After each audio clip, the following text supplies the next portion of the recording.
Hey everyone, here from 744 Ostrom Avenue again. Tony Olivero here with my fellow football beat writer Brett LoGiurato, recapping yesterday's game, SU defeating Maine 38-14. I guess we're just going to dive right into it as usual and talk about some main things from the game that we think stuck out and some things that we feel that fans should be looking into as the season progresses with Colgate next Saturday. And I think the first thing we'll start with, there's a bunch of stuff to talk about, but Ryan Nassib's 5 touchdowns sets the single game school record. Brett, just what do you take away from another solid, really solid Nassib performance, even if it was against an inferior opponent?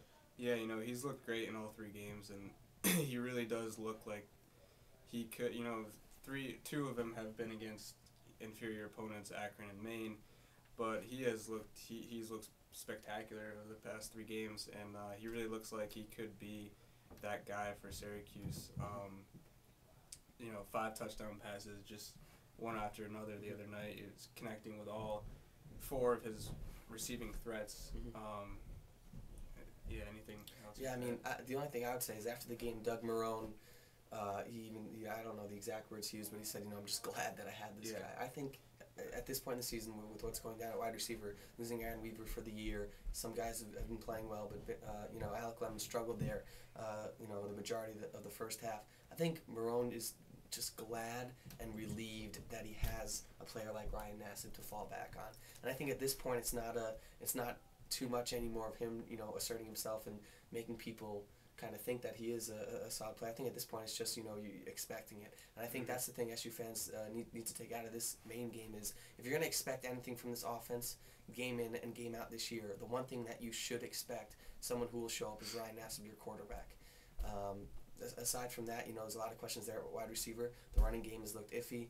The offensive line has struggled at times. Ryan Nassib's been the one, kind of steadfast thing here for the offense. So, but aside from that, obviously, aside from the second half comeback, is the first half struggles there.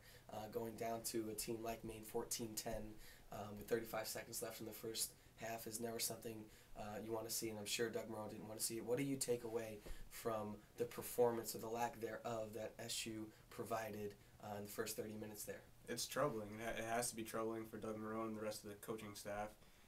They were one dropped ball by Derek Session. He was gone in the second quarter. One dropped ball from being down 2 touchdowns to Maine, and to me, and I think to Marrone and the coaching staff, that should be unacceptable. Even Nassib, the constant 1 of 4 in the first quarter, is just no one was in sync in the first quarter, especially, and even throughout most of the second quarter too.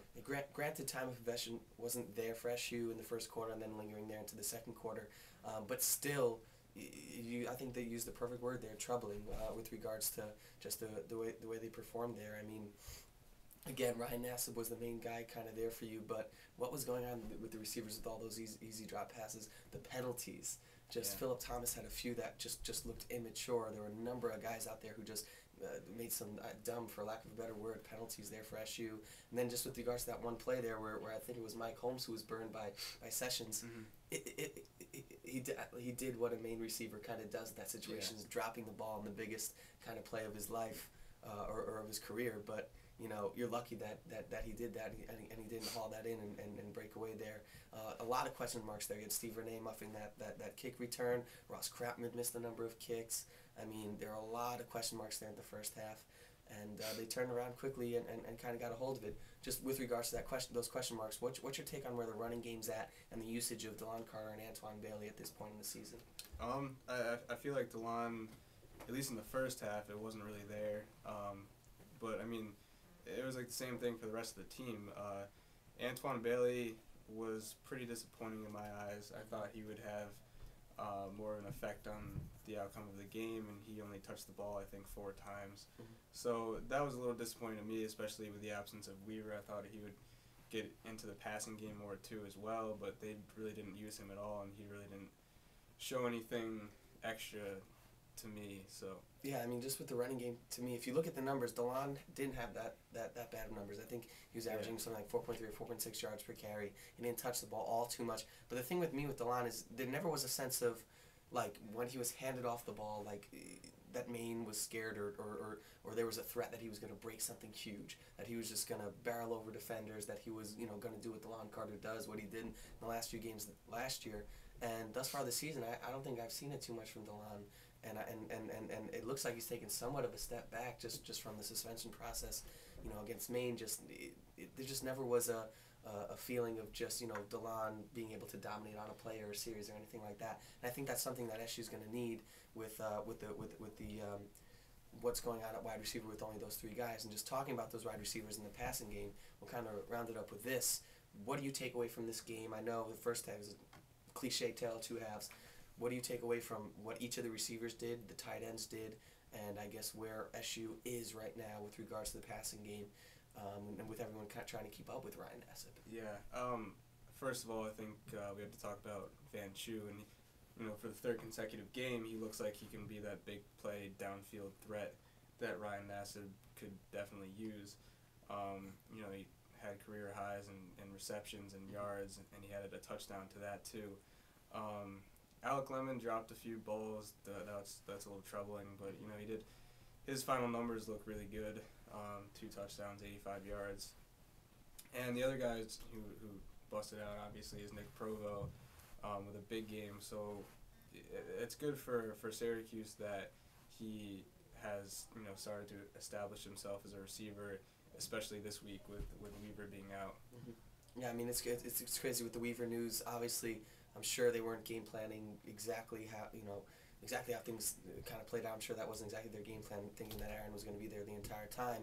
But with regards to the receivers, kind of like we said in the pregame on the beat, it was going to be tough to take concrete things out of this game because it is Maine. It is a team that did not score against Albany. So with regards to that, it's going to be hard to take a lot of things out of this game receivers wise. But the one thing I guess that we did see, at least against Maine, a poor man's 110, 120 pound version of like Taj Smith and Van Chu just making plays. Mm-hmm. So he continues to make plays, and he's one of the players out there who looks all the time as if he's in that football mindset. But after that, I personally didn't like the performance Alec Lemon put out there. Jose Cruz kind of has been doing what he's doing, which has been solid for this team. Nick Provo did some things, but again, it's against Maine, so I think there's a lot of question marks remaining with regards to that receiving core. And I think, just to leave it off, heading into Colgate next week, it's a very similar situation. The rest of the offense needs to start answering questions aside from Ryan Nassib, and I think if they get a hold of that, the offense will be good to go. But defensively, I think it's going to come down to those first 2 games in Big East play if they're up to the task. But aside from that, be sure to check back in this Friday, as we will have another On the Beat previewing the Colgate game, which will be coming up this Saturday. Aside from that, we'll have full coverage for you guys in tomorrow's print edition of the Daily Orange, as well as online, as long as this On the Beat. And be sure to obviously check back in during Doug Marone's press conference tomorrow for live tweet updates, live blogging. Be sure to check everything Daily Orange, as we have complete coverage for you guys. Signing off from 744 Ostrom, for Brett LoGiurato, Tony Olivero. Thanks again.